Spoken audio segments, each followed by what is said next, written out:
Channel sales खास तौर से ओटीसी एफएमसीजी में ये वाली जो गलत टैक्टिस है वो काफी चलती है और इसको अलाउ कौन करता है? Higher management. हायर मैनेजमेंट इस गलत टैक्टिस को अलाउ करता है और यही काफी सारे सेल्स वालों की नौकरी बचाती है, लेकिन इसका एक लॉन्ग टर्म में गलत इंपैक्ट भी पड़ता है। क्या है ये चीज, चलिए जानते हैं और आपको कैसे बचना है और कैसे करना है ये भी मैं आपको इस वीडियो में अपने एक्सपीरियंस से बताऊंगा। मार्केट में एक चीज चलती है, जब भी हमारा कोई टारगेट नहीं पूरा हो रहा होता तो हायर मैनेजमेंट का दबाव रहता है और वो कहते हैं कि कहीं भी बिलिंग करा लो, अपने घर करा लो, अपने रिलेटिव्स को करा लो, किसी जानने वाले को करा लो, या कहीं भी आपको बिलिंग करानी है ताकि आपका जो टारगेट है वो पूरा हो जाए और आगे आपकी जॉब बची रहे।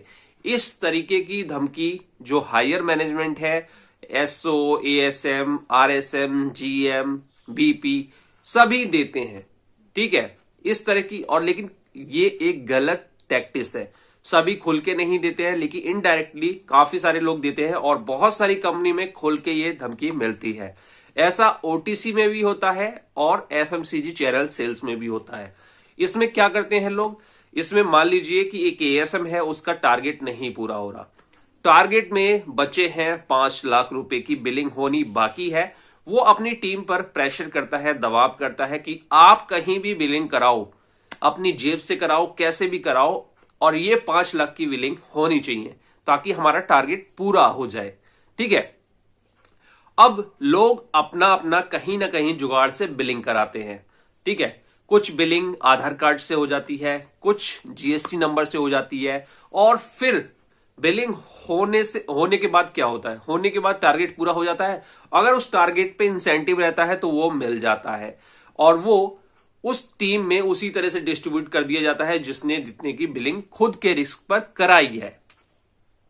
अब उस माल को डिस्ट्रीब्यूटर से बचा के उन्हीं के एरिया में बेचा जाता है, क्योंकि जो सेल्स वाले हैं उनको पता होता है कौन ये माल खरीदेगा, इसीलिए वो बिलिंग कराते हैं। तो डिस्ट्रीब्यूटर से बचा के, डिस्ट्रीब्यूटर को धोखा देके उसी के एरिया में वो माल बेचा जाता है। बाद में डिस्ट्रीब्यूटर को पता चलता है कि मेरे एरिया में ये फलाने ने इतना माल खरीद लिया इतने कम प्राइस में। और कम प्राइस क्यों होता है? क्योंकि सेल्स वालों को अपनी सैलरी से मतलब होता है और उनको वो माल एकदम से कट करना होता है, तो वो रेट टू रेट भी दे देते हैं और बहुत ही कम मुनाफे में दे देते हैं। मार्केट खराब होती है, डिस्ट्रीब्यूटर को पता चलता है, डिस्ट्रीब्यूटर सेल्स वालों को कहता है, उसके एएसएम को कहता है, लेकिन सब मिले होते हैं और वो कहते हैं ठीक है हम देख रहे हैं कहां से आ रहा है, ऐसा कैसे हो गया, वैसा कैसे हो गया। तो ये एक गलत टैक्टिस है, इसमें कंपनी का ही नुकसान है, उसी की मार्केट खराब हो रही है और डिस्ट्रीब्यूटर का बहुत बड़ा नुकसान होता है। अब कुछ लोग इसको शौकिया तौर पर करते हैं, इंसेंटिव कमाने के लिए। बहुत सारी कंपनी में अच्छा इंसेंटिव स्ट्रक्चर है, तो अपना इंसेंटिव लेने के लिए, खास तौर से मेडिकल कंपनी की जो ओटीसी डिवीजन है वहां पर ये काफी होता है और मेडिकल कंपनी की जो एमआर टीम है उसमें भी ये काफी होता है, बहुत ज्यादा होता है, लेकिन सभी कंपनियों में नहीं होता। कुछ अच्छी और कुछ मीडियम साइज की कंपनी में काफी ज्यादा होता है। तो यहां पर ऐसी जो सेल्स टीम है, ऐसे जो लोग हैं, उनसे आपको बच के रहना है। खास तौर से डिस्ट्रीब्यूटर अगर आपने किसी की एजेंसी ली है तो आपको अपना प्रॉफिट बचाना है अपनी ही सेल्स टीम से, जिस कंपनी के एम्प्लॉय से, और भी और तरीके हैं, ऐसे तरीके लोग अपनाते हैं। अब इसमें बहुत सारे तरीके ऐसे करते हैं लोग कि खुद टीम का कोई टारगेट नहीं है, कोई दिक्कत नहीं है, इंडिविजुअल टारगेट रहता है हमेशा। जो उसका मैनेजर होता है, हायर टीम के लोग होते हैं, वो हमेशा पुश करते हैं, प्रेशर करते हैं कि ये खुद से बिलिंग करान वरना तुम्हारी नौकरी नहीं बचेगी और अगले महीने तुम्हें सैलरी नहीं आएगी।